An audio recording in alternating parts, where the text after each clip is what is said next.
रानी की तबीयत खराब तो हुआ करे, हमें उससे क्या?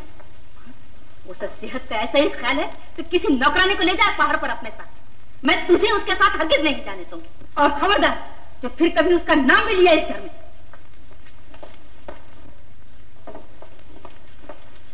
क्या है? फोन है सीमा बिटिया का। तुम जाओ। हेलो सीमा, मैं राजकुमार बोल रहा हूँ। मैं जानता हूँ तुम मुझसे बहुत नाराज हो, लेकिन तुम्हें कैसे यकीन दिलाऊं कि रात की बात के लिए मैं बहुत शर्मिंदा हूँ। दिल तुमसे मिलने के लिए बेचैन है। शाम को 6 बजे उसी जगह मिलना। मैं तुम्हारी राह देखूंगा। बोलो, आओगी ना? Hello hello.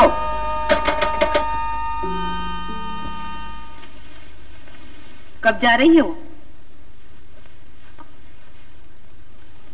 कल। उसके साथ जाने की तैयारी करो। ये मत समझना कि मैं उसकी खातिर भेज रही हूं। मुझे लोक लाज और अपनी इज्जत का ख्याल है।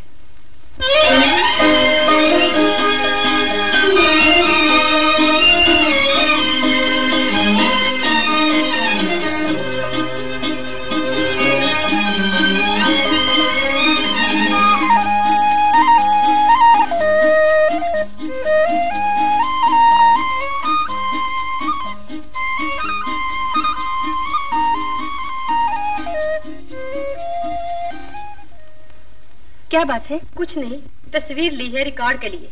अच्छा।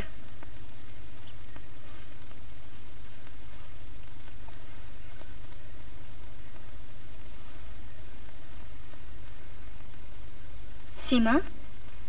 भाभी। डॉक्टर साहब ने इजाजत दे दी। कल सुबह की गाड़ी से हम वापस चलें। कल? हाँ, और तुम्हारे भैया का खत भी आ गया है। वो भी परसों वहां पहुंच रहे हैं। भाभी, न जाने मेरा दिल वहां जाते हुए क्यों घबरा रहा है। पगली, भगवान पर भरोसा रखो और जो कुछ हुआ उसे सपना समझकर भूल जाओ।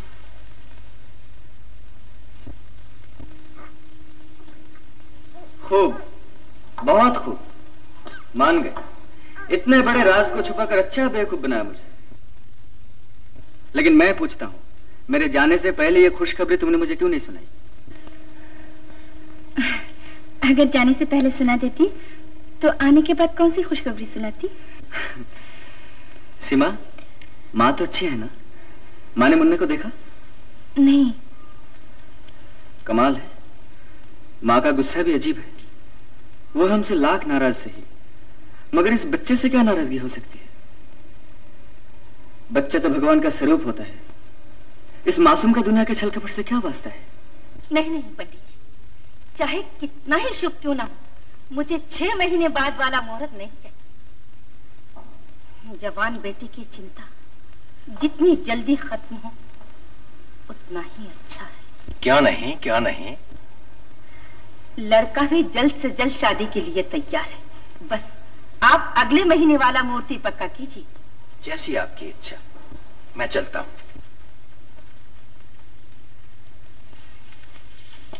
लो, सीमा बिटिया भी आ गई। जीती रहो। सच कहता हूं जजमाने, सीमा बिटिया और शेखर की जोड़ी अमर जोड़ी हो। बस भगवान का नाम लेकर अगले महीने की 7 तारीख को ये शुभ कार्य कर डालिए। अच्छी बात है।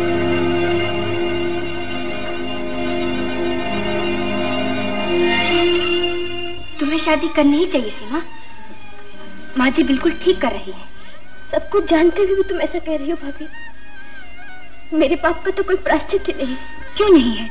जब राजा इंद्र गौतम ऋषि का रूप धारण करके उनकी पत्नी अहिल्या के पास आया और वो देवी उसके धोखे का शिकार हो गई, तो क्या भगवान राम ने फिर उसे पत्थर से स्त्री बनाकर उसका उद्धार नहीं किया?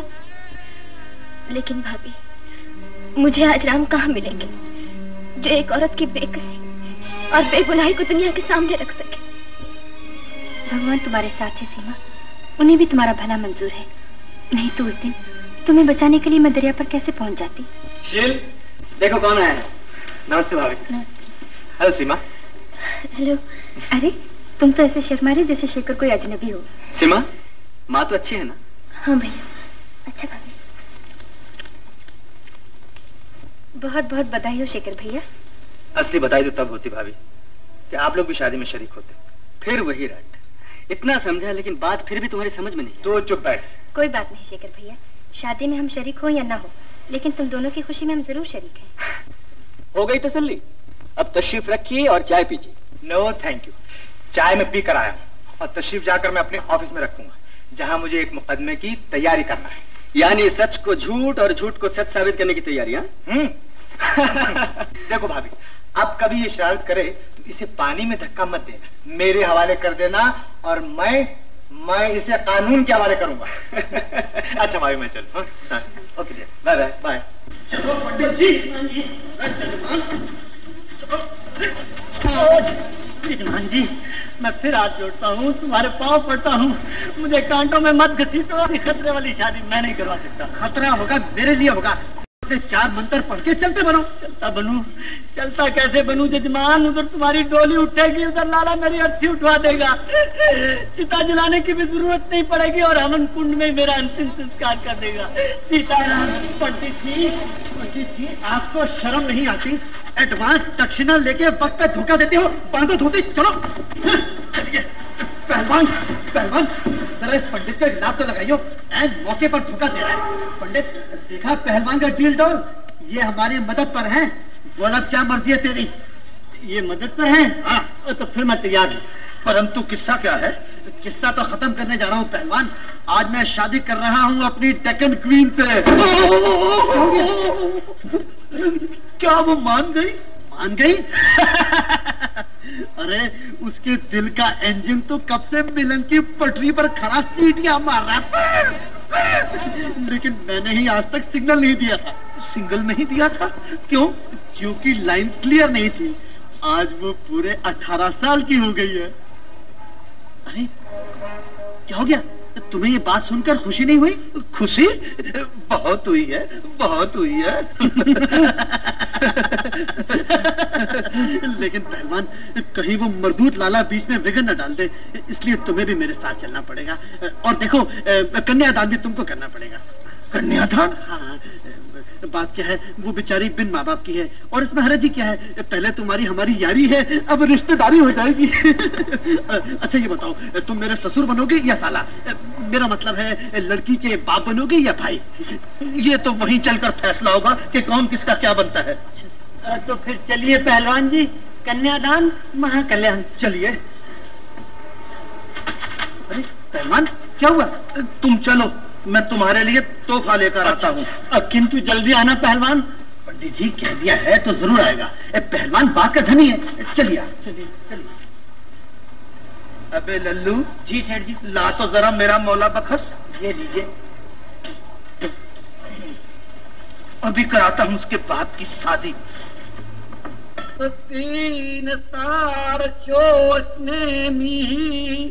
यदि पहलवान नहीं आया तो क्या होगा जजमान? तुम्हारा सर। हम भी ठाकुर की औलाद हैं, किसी घसियारे की नहीं। आरंभ करो। करता हूँ। ओम स्वस्ति न इंद्रो वृत्रः। जजमान क्या होगा? देखता हूँ।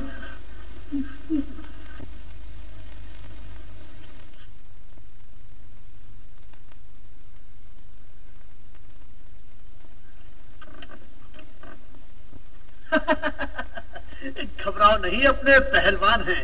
He has arrived punctual। Sitaram. आओ पहलवान आओ, मुझे तुम्हारा ही इंतजार था। भला बताओ मैं कैसा लगता हूँ? अभी बताता हूँ। Thank you. अरे अरे दरवाजा बंद करने की क्या आवश्यकता है? तुम आ गए हो, अब तो मैं लाला की छाती के ऊपर चढ़कर ब्याह करूंगा। धन्य भाग जो आप पधारे। अब खिलौना जी सुनो श्लोक हमारे।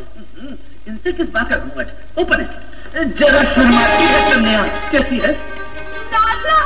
लाला पहलवान होशियार। कहाँ है लाला? इधर है लाला। जुटाना। बेशरम, इसी दिन के लिए इतना कुछ खिला खिला कर तुम्हें जवान किया। पहले इनकी खबर ले लूं, फिर तेरी लेता हूँ।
मेरे खाबों की दुनिया उजाड़ने वाले, तेरी तो मैं रबड़ी बना के रख दूंगा।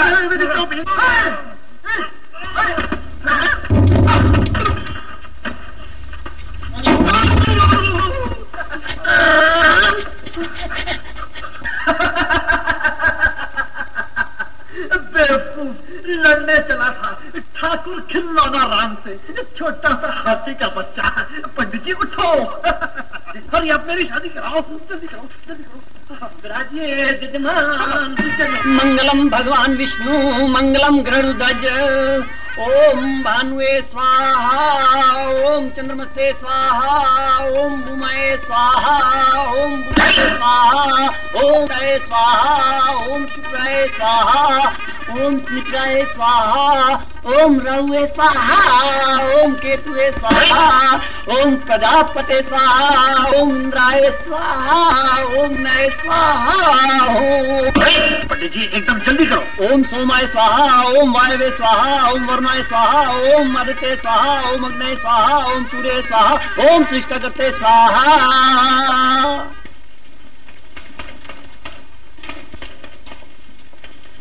Good morning sir. Good morning. Rajkumar आया? जी। अंदर भेजो। Yes sir.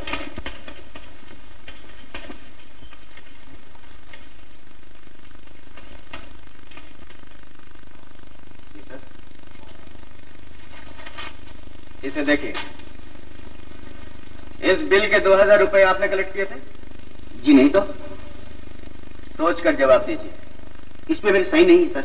लेकिन शाम एंड कंपनी के प्रोप्राइटर का कहना है कि वो पेमेंट कर चुके हैं। ये गलत है, बिल्कुल गलत है। वो झूठ बोलते हैं। झूठ वो नहीं, झूठ तुम बोलते हो। सच सच बताओ, नहीं तो मैं पुलिस और शाम एंड कंपनी के प्रोप्राइटर दोनों को एक साथ बुलाता हूं। बोलो जल्दी। मैंने ही वसूल किए थे।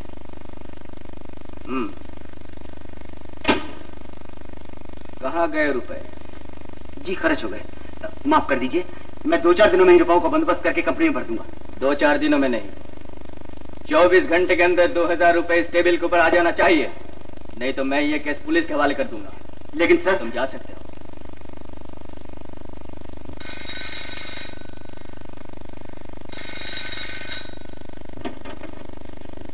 मेम साहब हैं घर में? जी। आपका नाम? वो मुझे नहीं जानती, पहली बार मिल रहा हूँ। कह दो दफ्तर से कोई आया है। बैठिए।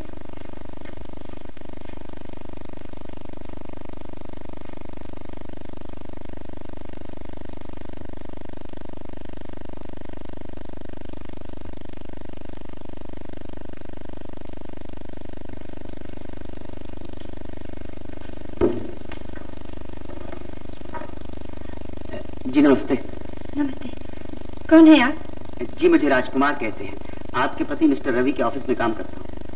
इस वक्त वो घर पर नहीं है, दफ्तर में मिलेंगे। जी इसीलिए तो मैं यहाँ हाजिर हुआ, ताकि आपसे अकेले में मिल सकूं। क्या मतलब? जी बात दरअसल ये है कि मैं इस वक्त सख्त मुसीबत में हूँ। अगर कल सुबह तक कंपनी का 2000 रुपया आपके पति के टेबल पे न रखूं, तो वो मुझे पुलिस के हवाले कर देंगे। तो मुझे इसे क्या, मैं क्या कर सकती हूँ? आप मुझे 2000 रुपया देकर मेरी परेशानी का इलाज कर सकती हैं। आप होश में तो हैं? मेरा आपका क्या वास्ता? मैं पूछती आपको यहाँ आने की जरूरत कैसी हुई? तशरीफ ले जाइए। माफ कीजिए, मैं तो चारों तरफ से मायूस होकर आपके पास आया हूँ। यहाँ से मायूस होकर किसका दरवाजा खटखटाऊंगा? अजीब आदमी है आप। मैं कहती हूँ जाइए। सॉरी, यहाँ तक आना तो मेरे बस में था, लेकिन यहाँ से जाना सिर्फ आपके बस में। मालूम होता तुम शराफत की जबान समझते ही नहीं। मैं अभी पुलिस को बुलाती हूँ।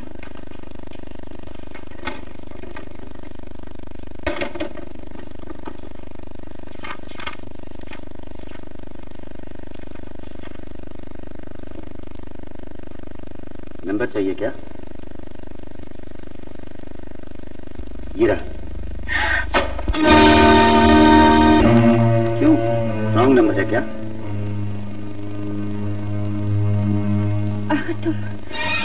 तुम चाहते क्या हो?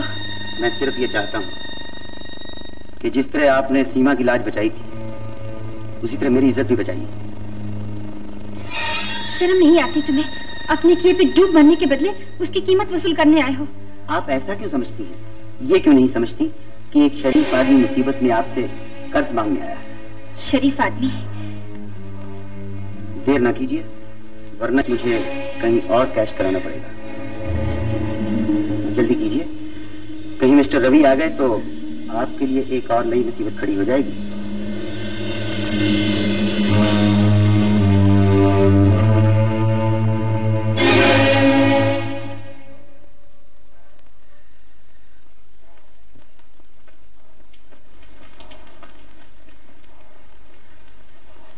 ये लो, इसे कर्ज नहीं कीमत समझो, मगर एक शर्त है, फिर कभी इस घर का रुख नहीं करोगे।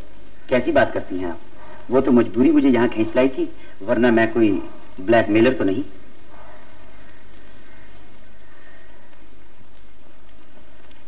लेकिन एक बात का ख्याल रखिए, मिस्टर रवि के तेवर जरा बदले हुए हैं, कहीं मेरी नौकरी ना चली जाए, इसलिए आपको मेरी सिफारिश करनी होगी। हरगिज नहीं। आप जरूर करेंगी। नमस्ते।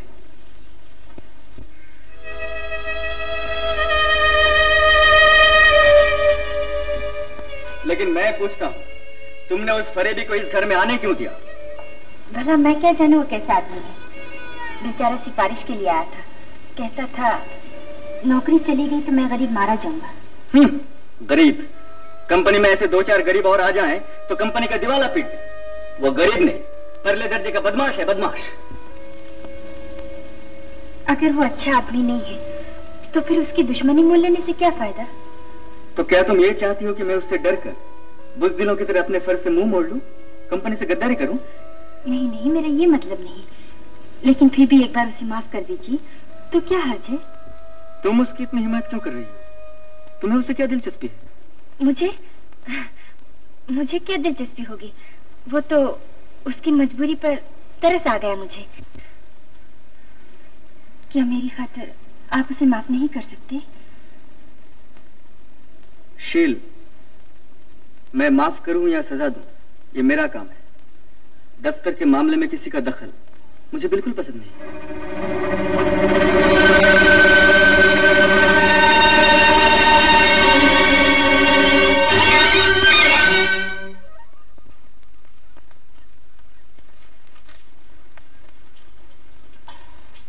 Good morning sir. तुम कल हमारे घर पर क्यों गए थे? जी मैं वहां रुपया मांगने तो नहीं गया था। फजूल बात मत करो। मैं पूछता हूँ तुम्हें वहां जाने की जुर्रत कैसे हुई? जी मैं घबराया हुआ था, सोचा लेडीज रहमदिल होती हैं, सिफारिश हो जाएगी और एक शरीफ आदमी की नौकरी बनी रहेगी। मिस्टर राजकुमार, कंपनी अब तुम्हारी शराफत से और फायदा नहीं उठाना चाहती। जी? Yes, you are dismissed. लेकिन जरा सोचिए तो। मैं हमेशा सोचकर ही फैसला करता हूँ।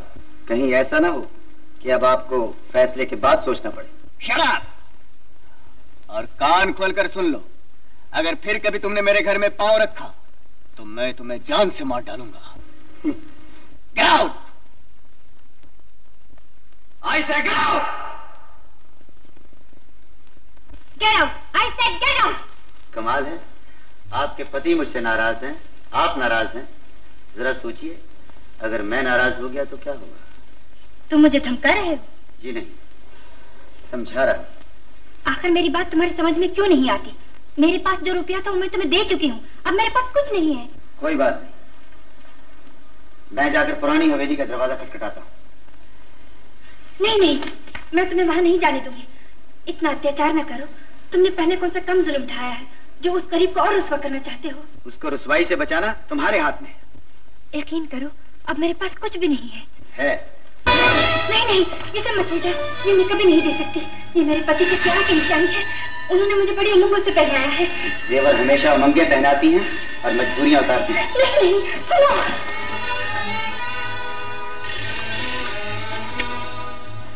हेलो, आप? जी हुजूर, शाम की पार्टी के लिए आपकी तैयारी पूरी हो गई? जी। लेकिन अभी मेरी तैयारी बाकी है। क्या तोहफा लोगे? जो आपको पसंद हो। लेकिन जनाब की पसंद भी तो जरूरी है। मेरी पसंद तो आप हैं।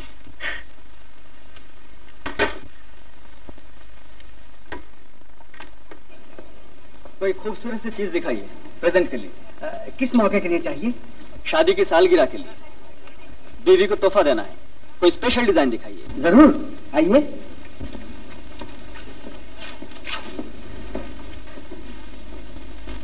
ये देखिए साहब,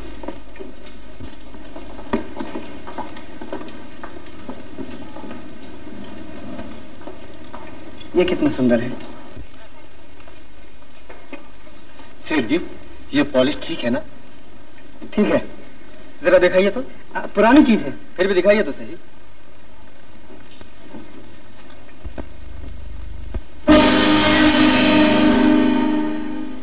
ये नेकलेस आपकी दुकान पर कैसे आया? क्यों, क्या बात है? दरअसल ये नेकलेस मुझे बहुत पसंद है, फिर भी मैं तसल्ली कर लेना चाहता हूँ कहीं ये चोरी का ना हो। कैसी बात करते हैं बाबूजी, हमारी दुकान पर ऐसा धंधा नहीं चलता।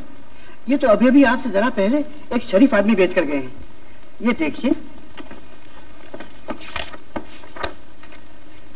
राजकुमार लिखा हुआ है ना, और इस पर भी आग खुदा हुआ है। अब तो कोई शक नहीं रहा जनाब? नहीं, अब कोई शक नहीं रहा। आप इसे पैक कर दीजिए। एक्सक्यूज मी, इतनी देर कहाँ लगा दी? मेरा तो दिल घबरा रहा था। अजीब होता औरत का दिल भी, कभी बड़ी बड़ी बातों की परवाह नहीं करता और कभी छोटी छोटी बातों से घबराने लगता। बहुत खूब, मुद्दई सुस्त, गवाह चुस्त, मेहमान हाजिर, होस्ट गायब। भाई देरी के लिए माफी चाहता हूँ, कुछ बात ही ऐसे हो। नेवर माइंड, आपकी कसम जीजा जी, आपकी बिना पार्टी ऐसी लग रही थी जैसे दुल्हा की बिना बारात। अरे भाई, दूल्हा तो पुराना हो गया। छोड़िए छोड़िए जीजा जी, शर्माइए मत। ऐसी बात होती तो दीदी के लिए ये तोहफा ना लाते। देखो तो,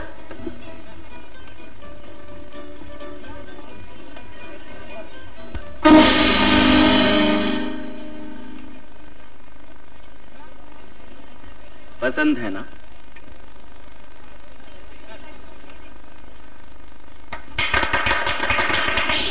प्यार हो तो ऐसा हो, शादी पुरानी हो गई मगर प्यार का रंग अभी वही है, और एक तुम हो। भाई भाई, आई एम परफेक्ट प्रेमी। अब हो जाए इसी खुशी में एक गाना। जरूर जरूर जरूर जरूर। नहीं नहीं, मेरी तबीयत कुछ ठीक नहीं, मैं गा ना सकूंगी।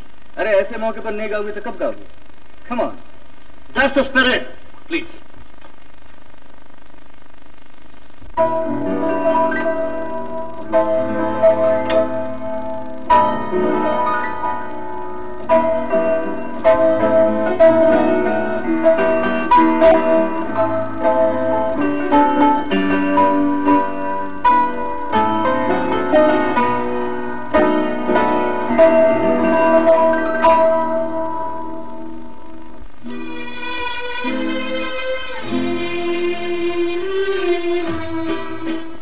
बदली है ज़माने की नज़र, देखिए क्या हो। बदली है ज़माने की नज़र, देखिए क्या हो। होना तो है कुछ आज मगर देखिए क्या हो। होना तो है कुछ आज मगर देखिए क्या हो। बदली है ज़माने की नज़र।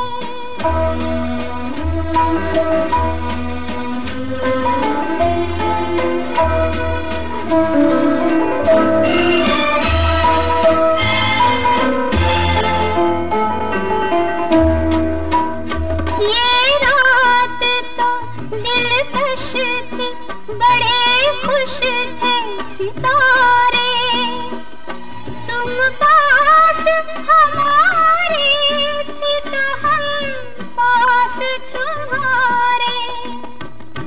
अब आई है नजदीक शहर, देखिए क्या हो।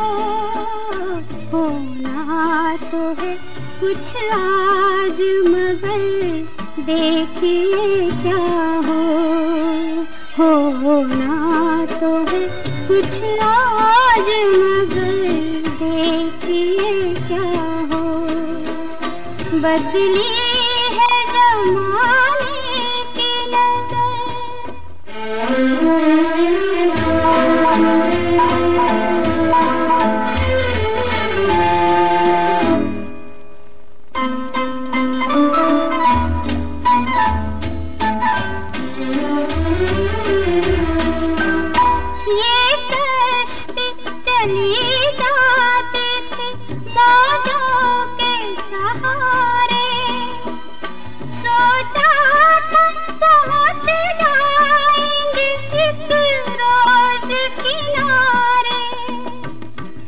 पर सामने आया है भंवर, देखिए क्या होना तो है कुछ आज, मगर देखिए क्या होना तो है कुछ आज, मगर देखिए क्या बदली है ज़माने की नज़र।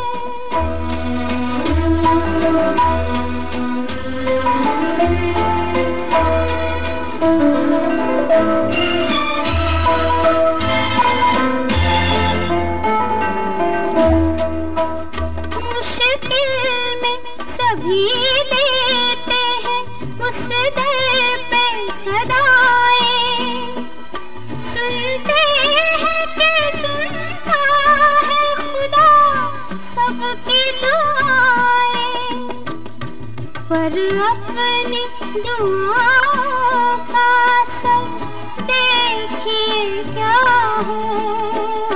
होना तो है कुछ आज, मगर देखिए क्या होना तो है कुछ आज, मगर देखिए क्या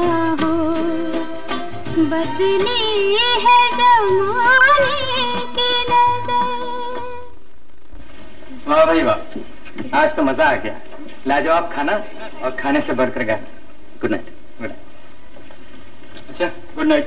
good night.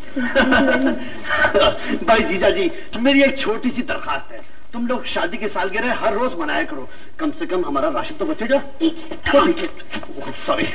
Good night. Good night.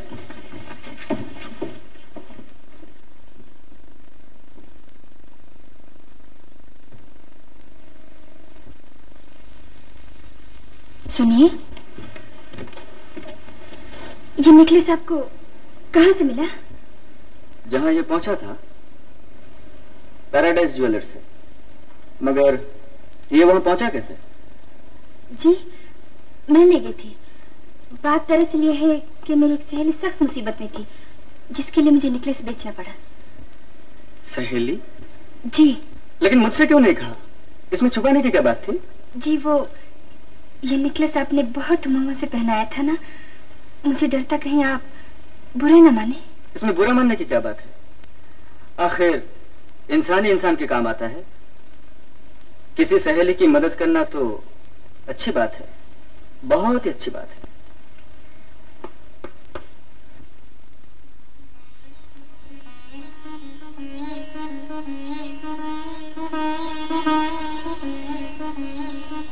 सोच क्या रही है? कब तक अपने पति को अंधेरे में रखेगी? अपने जीवन साथी से झूठ बोलना पाप है। बता दे उनको सब कुछ, बता दे, बता दे।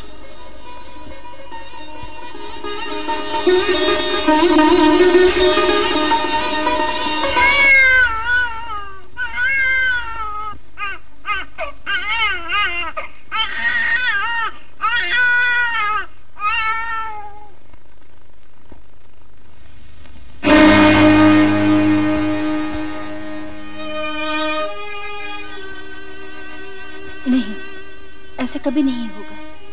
सीमा, तुम जानती हो, इस दुनिया में तुम्हारे भैया ही मेरे लिए सब कुछ है। मैं उन्हीं की सौगंध खा के तुम्हें वचन देती हूँ कि ये बात कभी भूले से उन तक भी नहीं पहुंचेगी।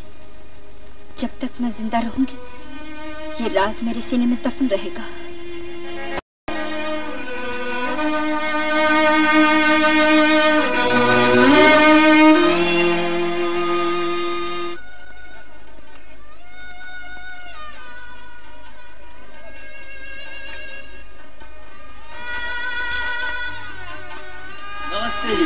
मुबारक हो, मुबारक।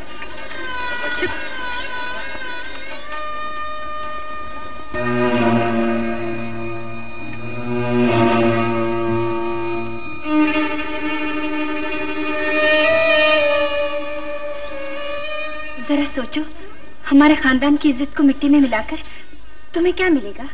तुम्हारा क्या मतलब है? मैं तुम लोगों को इतना सस्ता छोड़ दूं? वो जाकर अपनी दुनिया आबाद करे और मैं भिखारियों की तरह दर दर की ठोकरें खाता फिरूं? मैं अकेला नहीं, तुम सबको साथ लेकर बर्बाद हुआ। अपने रास्ते में इतने कांटे ना बो कि तुम्हारा 2 कदम चलना मुश्किल हो जाए। मैं कांटे वाटे कुछ नहीं जानता। मैं तो अपना और सीमा का हिसाब चुकता करने आया हूँ। मुझे अभी इसी वक्त पैसा चाहिए, नहीं तो शादी की शहनाइयां मातम की चीखों में बदल जाएंगी। मालूम होता है तुम्हारे पहलू में इंसान का नहीं भेड़िए का दिल है। मैं कहती हूँ डरो, भगवान से डरो। अगर तुम किसी बेबस को सताओगे, किसी बेकस की आह लोगे, तो तुम्हें कभी माफ नहीं करेगा, कभी माफ नहीं करेगा। माफ तो मैं तुम्हें नहीं करूंगा, बर्बाद तो तुमने मुझे किया है। अगर तुम मेरे रास्ते में ना आती तो क्या मैं आज एक लखपति घर का दामाद ना होता, मेरे पास मोटर ना होती, बंगला ना होता, क्या कुछ ना होता मेरे पास। मुझे पैसा चाहिए, मैं कहता हूं मुझे पैसा चाहिए, नहीं तो मैं अभी अपने बच्चे को शादी के मंडप पे ले जाऊंगा और मुंह मांगी रकम वसूल करूंगा। नहीं नहीं, मैं तुम्हें नहीं जाने दूंगी, नहीं जाने दूंगी। ऐसा कभी नहीं हो सकता। याद करो तुमने क्या वादा किया था।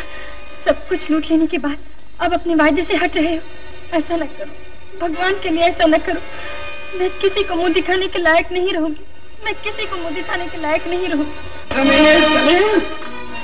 बदमाश, तुझे मेरे घर में आने की जुर्रत कैसे हुई? ये अपनी बीवी से पूछो। क्या मैं अपने बच्चे को देखने नहीं आ सकता? राज, ये तुम्हारा बच्चा नहीं, मेरा बच्चा है। इसकी रगों में तुम्हारा खून नहीं, मेरा खून है। पीछे हट बेशरम। You scoundrel!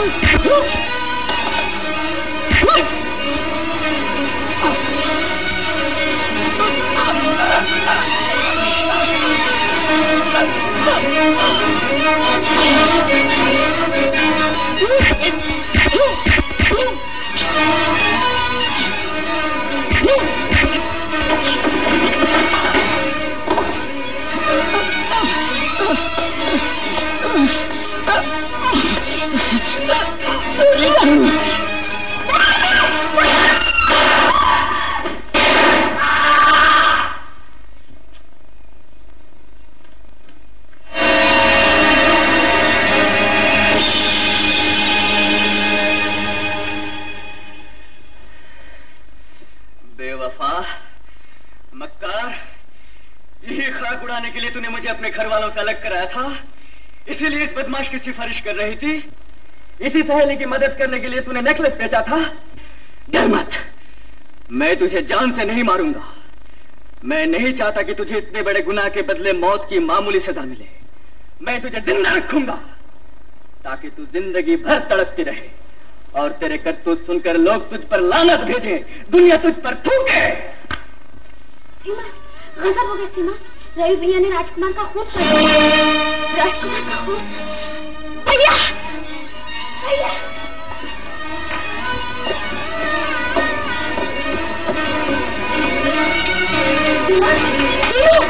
माँ जी, रवि भैया ने खून कर दिया।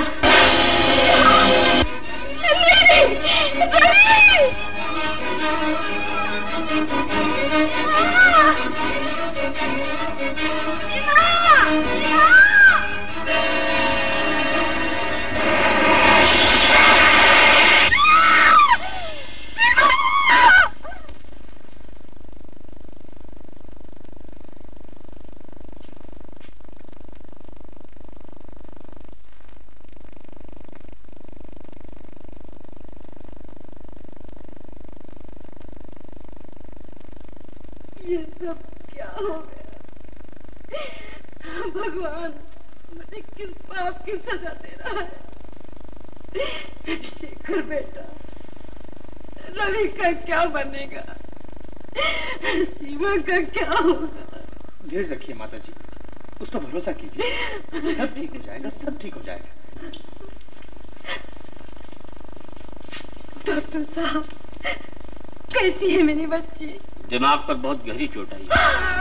सीमा, मेरी बच्ची। है इस वक्त उससे मिलना बेकार है, वो किसी को पहचान नहीं सकती। डॉक्टर, मगर घबराने की कोई बात नहीं है। ईश्वर ने चाहा तो वो बिल्कुल ठीक हो जाएगी, लेकिन इतना ख्याल रहे उसके सामने कोई ऐसी बात न की जाए जिससे उसके दिलो दिमाग पर बुरा असर पड़े। जी। और ये इंजेक्शन फौरन ले आइए।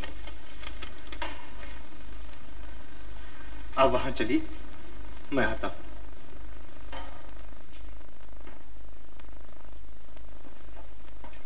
रवि, बेटा, क्या इसीलिए घर से रूठ कर आया था कि अपनी विधवा माँ को इन सलाखों के पीछे से सूरत दिखाए? मैं अंजलि तुझे उसी वक्त रोक लेती तो आज ये दिन क्यों देखना पड़ता, क्यों देखना पड़ता? माँ,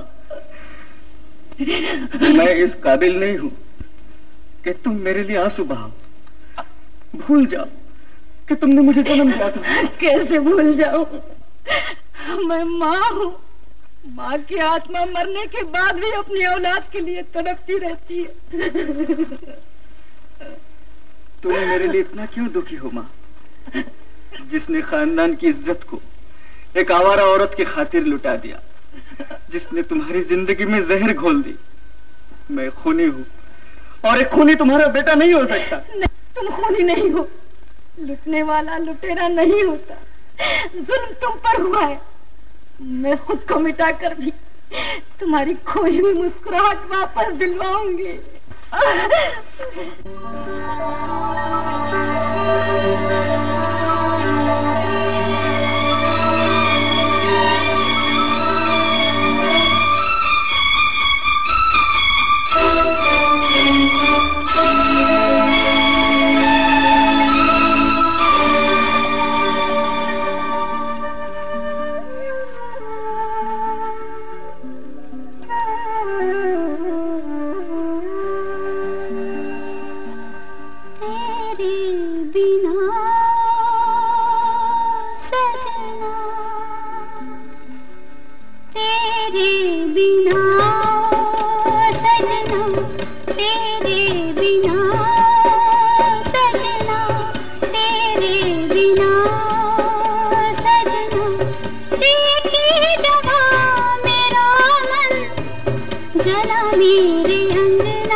तुम कातिल हो, तुम खूनी हो।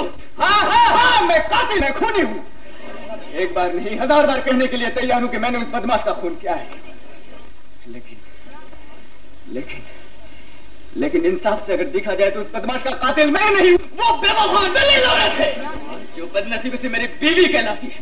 ऑर्डर, जिसने मेरी मोहब्बत को ठुकराया, मुझे धोखा दिया।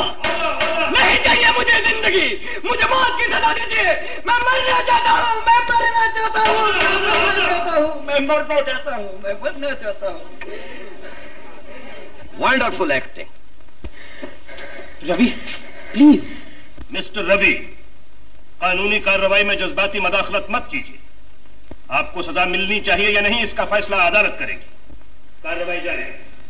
मिलाद और मेंबरान ज्यूरी, हमेशा यही देखा गया है कि मुल्जिम अपने जुर्म की शिद्दत को कम करने के लिए कोई ना कोई कहानी घड़ लेता है, लेकिन आज तक किसी मुल्जिम को ऐसी शर्मनाक कहानी घड़ते नहीं सुना जहां मुल्जिम अपने बचाव की खातिर अपनी देवी समान पत्नी की लाज दांव पर लगा दे। मुल्जिम का यह कहना कि उसने अपनी बीवी को मकतूल की बाहों में देखकर इश्तियाल में खून किया है, सरासर झूठ और बेबुनियाद बात है। दिन को रात और रात को दिन साबित करना शायद मुमकिन हो, लेकिन एक देवी समान पाक दामन औरत को पतिता साबित करना नामुमकिन है। It's impossible. यो आना, मैं इस नाखुशगवार हकीकत को साबित करने की इजाजत चाहता हूं। इजाजत है। मैं अदालत से दरख्वास्त करता हूं कि श्रीमती सुशीला देवी को फिटनेस बॉक्स में बुलाया जाए। सुशीला देवी, मकतूल राजकुमार से आपका क्या ताल्लुक था? मेरा उससे कोई ताल्लुक नहीं था। क्या ये सच है कि आपने राजकुमार को 2000 रुपया दिया था? जी हाँ। क्या मैं पूछ सकता हूं कि इतनी बड़ी रकम आपने एक ऐसे शख्स को जिससे आपका कोई ताल्लुक नहीं था कैसे उठाकर दे दी? मदद के तौर पर, क्योंकि वो मुसीबत में था। क्या इससे पहले भी आपने किसी मुसीबत ज़दा की इतनी बड़ी मदद की थी? जी नहीं। क्या ये सच है कि आपने अपने पति से राजकुमार की नौकरी बरकरार रखने की पुरजोर सिफारिश की थी? जी हाँ। और वो भी अपने पति से जानने के बाद कि राजकुमार एक आवारा और बददियानत शख्स है। क्या आप इसकी वजह बता सकती हैं? वजह? वो गरीब आदमी था। क्या आपने अपने गले का नेकलेस भी उस गरीब आदमी को दे दिया था? जी। क्या आपने अपने पति के प्यार की निशानी भी राजकुमार को मदद के तौर पर दी थी? जी हाँ। मिलॉर्ड, ये पॉइंट नोट किया जाए। हाँ, तो क्या आपने अपने पति के पूछने पर यह झूठ बोला था कि आपने वो नेकलेस अपनी एक सहेली की खातिर बेचा है? जवाब दीजिए। झूठ बोला था ना? जी। एक ऐसे शख्स के लिए जिससे आपका कोई ताल्लुक नहीं था, आपका अपने पति को धोखे में रखना, उसके आगे झूठ बोलना, क्या ये महज एक इंसानी हमदर्दी और मदद के तौर पर था? जी। ये झूठ है। जिस जज्बे के तहत आपने उसकी मदद की थी वह हमदर्दी नहीं बल्कि इश्क था, जिसका शर्मनाक नजारा आपके पति ने उस वक्त देखा जबकि आप मकतूल की बाहों में झूल रही थी। और इसका सबूत आपकी गोद में खेलने वाला वो बच्चा है जिसकी रगों में मकतूल का खून गर्दिश कर रहा है। क्या ये सच नहीं? बोलिए, क्या ये सच नहीं?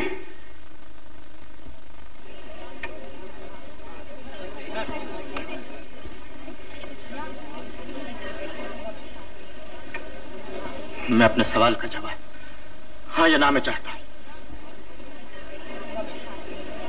जवाब दीजिए। आपको मालूम होना चाहिए कि आपकी खामोशी से अदालत किसी भी नतीजे पर पहुंच सकती है।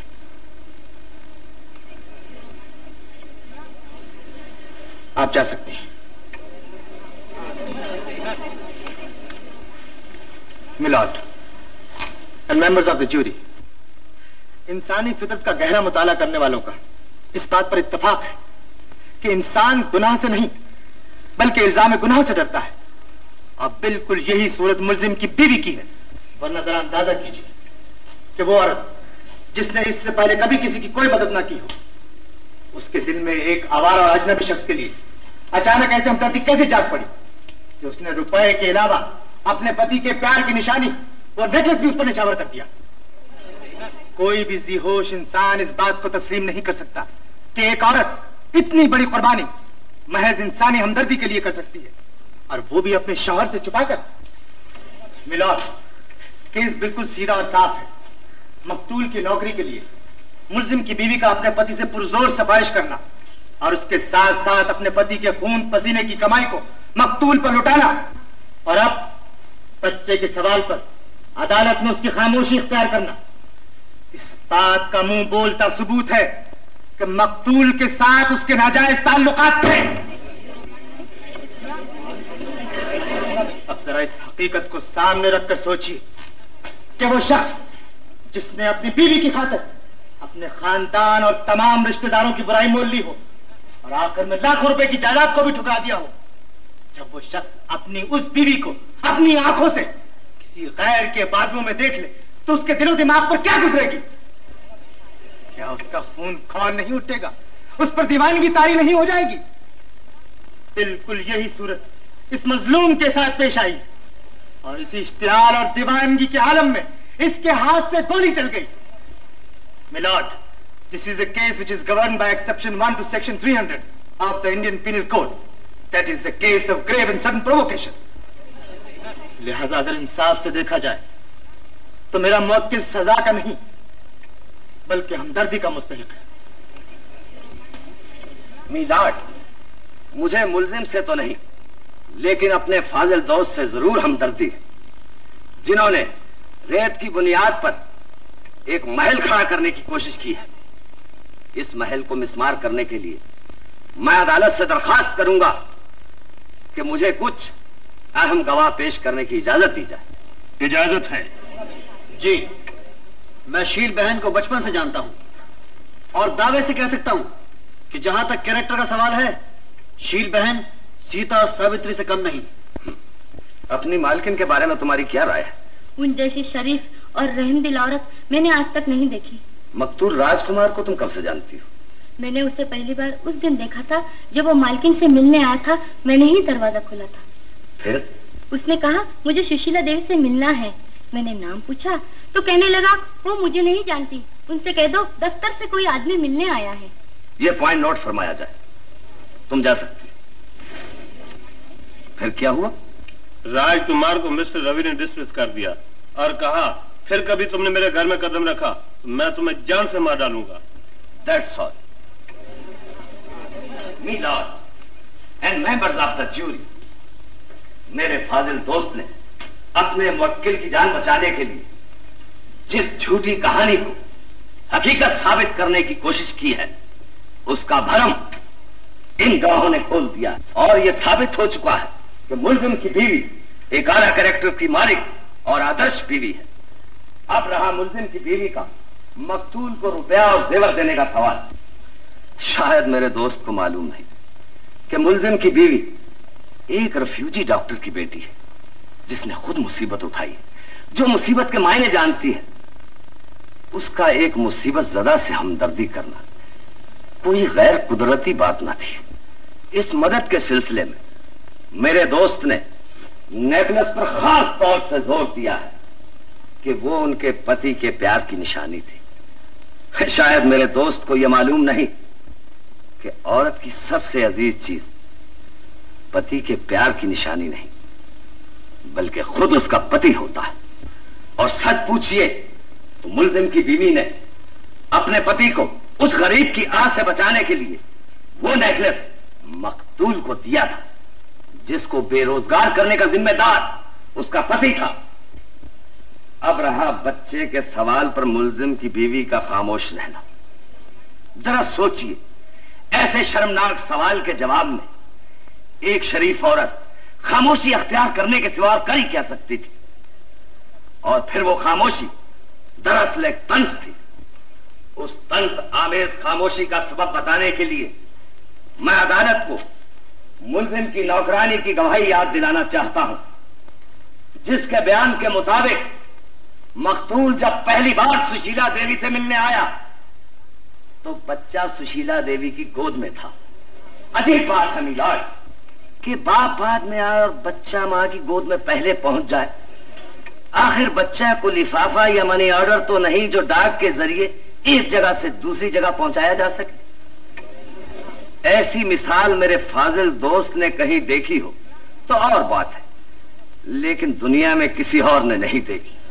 मैं चैलेंज के साथ कहता हूं कि नाजायज ताल्लुकात को दरकिनार मेरे फाजिल दोस्त अगर एक भी ऐसा गवाह पेश कर दे, सिर्फ एक, जिसने उस दिन से पहले मकतूल राजकुमार और सुशीला देवी को कहीं एक साथ मिलते जुलते, उठते बैठते, घूमते फिरते तक देखा हो, तो मैं खुद अदालत से दरखास्त करूंगा कि मुलजिम और मेरे फाजिल दोस्त के बयान को हर बाहर दुरुस्त माना जाए। जाहिर है कि मुलजिम ने अपनी बीवी पर बदचलनी का जो इल्जाम लगाया था वो सरासर झूठ था। लिहाजा मेरे दोस्त के इस दावे की भी धज्जियां उड़ चुकी हैं कि मुलजिम ने मकतूल और अपनी बीवी को काबिल एतराज हालत में देखा और इश्तियाल में आके गोली चला दी। लेकिन हकीकत इसके बिल्कुल बरक्स। दफ्तर के हेड क्लर्क मिस्टर गुप्ता की गवाही से यह साबित हो चुका है कि मुलजिम ने कत्ल से पहले ही कत्ल का इरादा कर लिया था और जब उसने मकतूल को अपने घर पाया तो यह गवारा ना कर सका कि एक मामूली क्लर्क जिसको उसने डिसमिस कर दिया था, मना करने के बावजूद भी उसके घर में कदम रखे। उस पर एहसास बरतरी की दीवानगी तारी हो गई और दौलत के नशे में अंधा होकर उसने सीधा दानिस्ता इंतहाई बेदर्दी के साथ एक बेगुनाह नौजवान का खून बहा दिया, एक गरीब घर को बेचराग कर दिया। ऐसा शख्स हरगिज़ रहम का मुस्तहक नहीं हो सकता। मैं अदालत से दरखास्त करता हूं कि मुलजिम को कत्ले अम्द का मुजरिम करार देते हुए ज़ेर दफा 302 ताज़ीरात हिंद की रूह से सजाए मौत का हुक्म सादिर फरमाया जाए।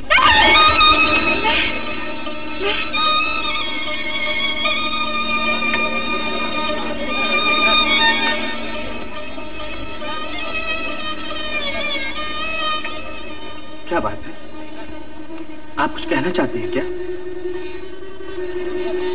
बोलिए।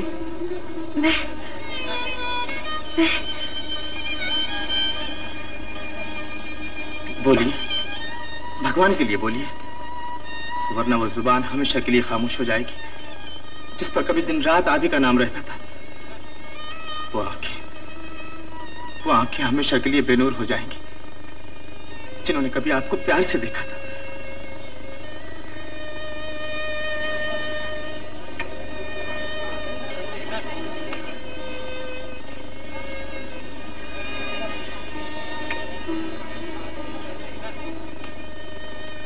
मैं अदालत से शील देवी का दोबारा बयान लेने की इजाजत चाहता हूं। I object me lord. Case हर मरहले से गुजरकर अब फैसले की स्टेज तक आ पहुंचा है, इसलिए कानून किसी गवाह के दोबारा बयान की इजाजत नहीं देता। मेरे बुजुर्ग दोस्त को मालूम होना चाहिए कि इंसान कानून के लिए नहीं बना, बल्कि कानून इंसान के लिए बना है। मैं इंसानी जिंदगी के नाम पर अदालत से फिर दरख्वास्त करता हूं कि मुझे इजाजत दी जाए। आमतौर पर ऐसा होता तो नहीं है, लेकिन खास हालात के पेश नजर आपको इजाजत दी जाती है। Thank you milord. आइए शील देवी।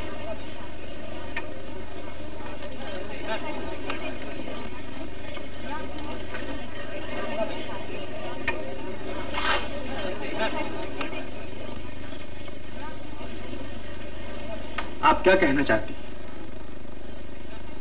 जो पहले नहीं कह सकी। लेकिन कुछ कहने से पहले इतना सोच लीजिए कि बयान बदलने के जुर्म में अदालत गवाह को सजा भी दे सकती है। लेकिन जो सजा इस वक्त मेरी आत्मा मुझे दे रही है, उससे बड़ी सजा दुनिया की कोई अदालत नहीं दे सकती।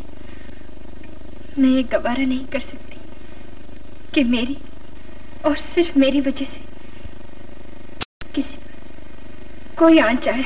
तो फिर आपने पहले क्यों खामोशी इख्तियार की थी? क्योंकि पहले मैं अपनी इज्जत को अपना फर्ज और धर्म से ज्यादा अजीज समझती थी। मुझे खुशी है कि आपने अपने ज़मीर की आवाज सुन ली। अब आप अपने दिल पर हाथ रखकर कहिए। दिल पर नहीं, गीता पर हाथ रखकर कहिए। हाँ हाँ, गीता पर हाथ रखकर कहिए।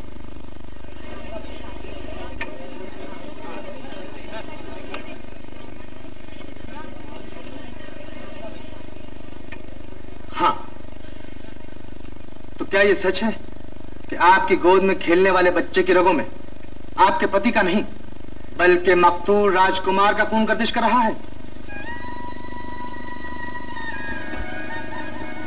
जी।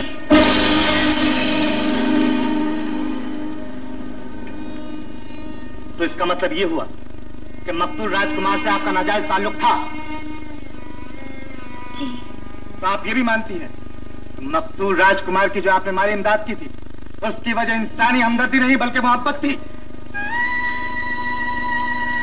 जी। तो आप ये तस्लीम करती हैं कि आपके पति ने इश्तियाल में आकर राजकुमार पर उस वक्त गोली चलाई जब आप उसके बाजुओं में झूल रही थी?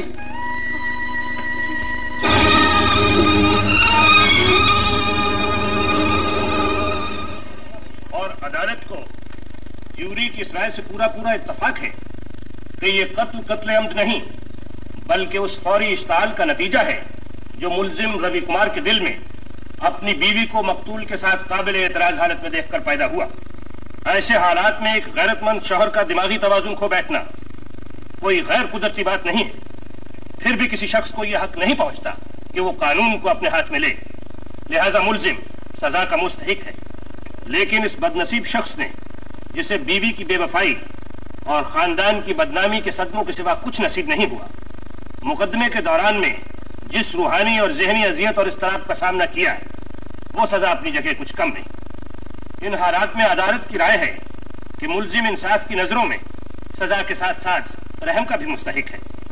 लिहाजा अदालत अपने खास इख्तियारात से काम लेते हुए जेर दफा 304 ताज़ीरात हिंद की रूह से यह सादर करती है कि मुल्जिम रवि कुमार को मुजरिम समझते हुए उसकी नजरबंदी की मुद्दत को सजाए कैद तस्वुर कर उसे आज अदालत के बर्खास्त होने के साथ ही रिहा किया जाए।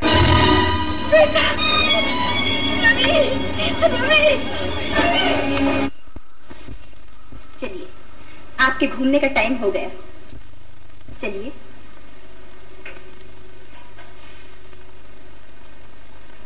आप हंसने बोलने की कोशिश करेंगी तो बहुत जल्द अच्छी हो जाएंगी।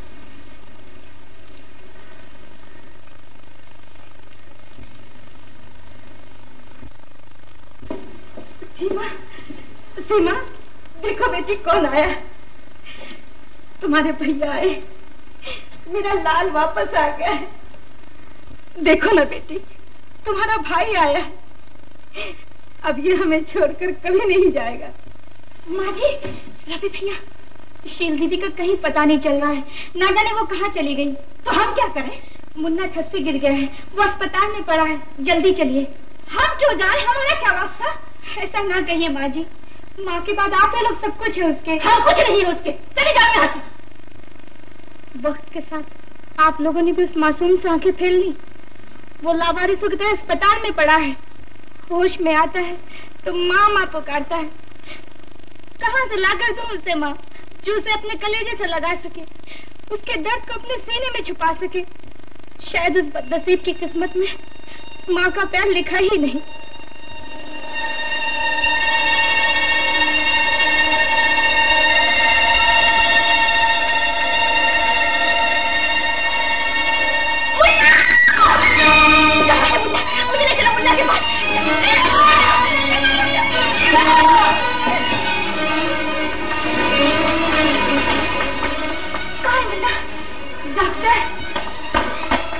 सीमा, तुम्हें क्या हो गया? हमारा उससे क्या बात? चलो घर चलो। नहीं, छोड़ दो मुझे। शोर मत मचाइए। डॉक्टर, कैसा है मुन्ना?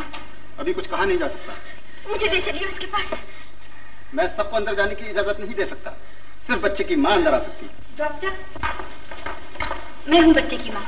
भाभी, नहीं भाभी, अब पानी सिर से ऊंचा हो चुका है। बंसी ने मुझे सब कुछ बता दिया। मैं ये कलंक का टीका तुम्हारे माथे पर नहीं रहने दूंगी। सीमा, भगवान को चुप। आज मैं चुप नहीं रहूंगी भाभी, नहीं रहूंगी। डॉक्टर साहब, बच्चे की माँ ये नहीं, मैं हूँ। क्या कह रही हो तुम? मैं ठीक कह रही हूँ भैया। भाभी निर्दोष है। राजकुमार से भाभी का नहीं बल्कि मेरा। खामोश! मैं तुझे जान से मार डालूंगा। मार डालो भैया, मार डालो, मुझे जान से मार डालो। मैं इसे लायक हूँ। तुम्हारा बड़ा एहसान होगा भैया, मुझे इस जीवन से मुक्ति दिला दो भैया। मुझे जान से मार डालो, मार डालो, जान से मार डालो। मुझे तो पैदा होते ही मार डालना चाहिए। उनके मुंह पर काली मलने से पहले तो मर क्यों नहीं? जहर क्यों नहीं खानी? दूर हो जा मेरी नजरों से। निकल जा यहाँ से, निकल जा यहाँ से। माँ जी, एक भूल के बाद अब दूसरी भूल तो न कीजिए। ये अभागन घृणा की नहीं, दया की पात्र है। नहीं, इस कलंकिनी की तो छाया भी किसी पर नहीं पड़नी चाहिए। अब इसके लिए घर और समाज दोनों के दरवाजे बंद है। इसलिए कि बेचारी एक औरत है। अजीब है समाज का कानून, मर्द जो चाहे करे, उसके लिए घर और समाज दोनों के दरवाजे खुले हैं। लेकिन एक औरत चाहे वो मर्द ही के विश्वासघात का शिकार क्यों ना हो, उसके लिए हर दरवाजा बंद। वो बेचारी या तो मौत का दरवाजा खटखटाए या वो दरवाजा जहाँ औरत की इस्मत बिकती है, उसकी इज्जत सरे बाजार नीलाम होती है। ये तुम क्या कह रही हो? मैं ठीक कह रही हूँ माँ जी। सच्चाई के जहर को पीना ही पड़ेगा। फैसला कीजिए, आप इसे जीने का अधिकार देना चाहती हैं या इसे बिकने के लिए बाजार में भेजना चाहती हैं? बोलिए, चुप क्यों है? तुम ही बताओ बहू, कौन पकड़ेगा इस बदनसीब का हाथ? कौन अपनाएगा इस अभागन को?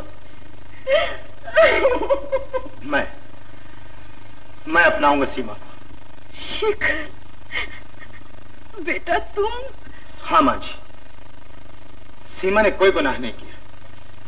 उससे तो सिर्फ एक भूल हुई है, जो उसने किसी पर विश्वास किया। क्या हम इतनी सी भूल के लिए किसी से उसके जीने का अधिकार छीन सकते हैं? मैं पूछता हूं, दुनिया में ऐसा कौन इंसान है जो अपने सीने पे हाथ रखकर यह कह सके कि उसने जिंदगी में कभी कोई भूल नहीं की? बेटा तुम बहुत महान हो। महान मैंने, ये देवी जिससे मैंने त्याग और बलिदान का सबक सीखा, जिसने इस खानदान की इज्जत और अपने सुहाग को बचाने के लिए भरी अदालत में अपनी लाश पर बट्टा लगा लिया। मुबारक हो, बच्चा खतरे से बाहर है। आप लोग इसे यहां रखेंगे या घर ले जाएंगे?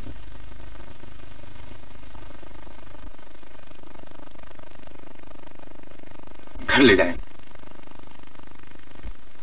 नशा पिला के गिराना तो सबको आता है, मजा तो जब है कि गिरतों को थाम ले साकी। चलो सीमा,